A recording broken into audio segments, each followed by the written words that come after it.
Keith, thanks very much for joining us this morning. You've seen several cycles there at Patron, Keith. What's your sense of this one and the types of opportunities that may come with it? This one is a bit trickier, right? Because it comes on the back of a very low rate environment already. When the virus hit, it took a lot of people by surprise. I mean, we've seen SARS before, and so we knew how bad it could be, but we didn't know the extent of this at all.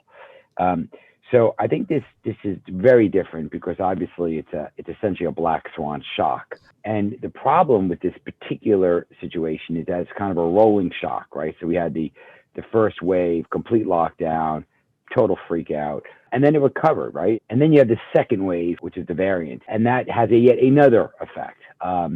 So assuming everything goes as expected right now, which is that the vaccine's rolling out and the vaccine works and everything's fine, what we're going to see is a pretty significant rebound. I mean, you have a situation where China has essentially fully recovered. You have the U.S., despite all the challenges America has, it's doing pretty well. So Europe should do much better. And in fact, Goldman Sachs has come out with a forecast that's actually ahead of consensus, which is quite significant. So the difference this time is that you didn't have a lot of leverage going into the system. So the amount of distressed credit opportunities that are real estate backed are less. But you have a question of how your economy is going to grow over the next couple of years. And that starts with a world of less supply, depending upon the asset class. So it's a much trickier cycle, I would say, this time than in previous cycles. There's a lot of discussion, Keith, around the pandemic accelerating existing trends. How do you see that impacting the different real estate sectors, particularly looking at Europe? Yeah, I think it really depends on the asset class. So if you take your scale, on one extreme you might have logistics, and the other extreme you probably have closed-in shopping centers. So if you look at logistics, it's obviously doing very well, and the pandemic has accelerated that. There's no question that the demand for logistics space is off the charts. There's simply not a lot of supply. And the big groups like Amazon and groups that feed into Amazon are sucking up supply dramatically. So logistics is a very interesting place. It's hard to make money there for an opportunistic fund like us because it is very expensive and everybody knows about it, right? The other extreme, you have closed-in shopping centers. And closed-in shopping centers were already in trouble going into the pandemic, right? So we had this issue with CBAs, we had the issue with online retail that was growing, and that's just simply all accelerated dramatically. And as a result of that, you're just seeing this huge fall off in retail. So it's very difficult to price and to own closed-in shopping centers because you're not really quite sure what's going to happen. And unless you have an alternative use that's obvious, the duration risk of that plan is quite difficult to underwrite. So I would say that's the other extreme.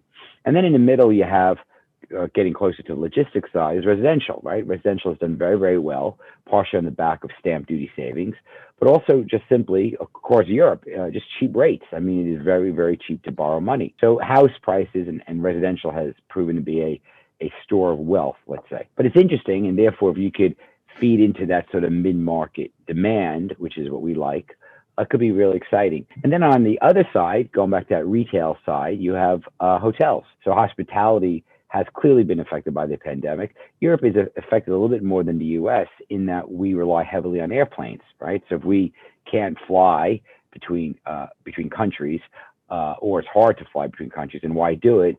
And therefore, it's very hard to figure out when business travel will kickstart. And hospitality divides into many categories. You have leisure hospitality, but you also have business-led or urban-led hospitality. And that also breaks out into conference room business and non-conference. You have this dynamic of airplane travel and when will that return? And secondly, you have this dynamic of conference centers and conferences. Will they come back? And when will they come back? So we bought the Hotel Arts in after 9/11, and everyone said the Americans would never travel again. And within a year, they were booming, right? So I would suspect, the average group out there thinks it's somewhere between 2023 and 2025 is the years that the hotel market should return. I think it's going to be a bit better than that, but it's still out there. So the pricing for hospitality has to reflect the duration risk, depending upon, of course, the hotel product. And kind of dead in the middle between those ranges is office. And office is really divided into kind of offices that are lower tier buildings, 3-story, 4-story, 5-story buildings in reasonably good locations, offices in highly dense residential areas which serve a purpose, as well as towers like in the city and in dead center urban. And towers are really tricky because not only do you don't really know what's going to happen because of the virus and when will people return, but you also have this dynamic of the logistics associated with kind of getting up in the space, which really relates to the first point. So if you're trying to figure out what you're going to do, you're going to spend 40 minutes commuting and 30 minutes to get on a lift.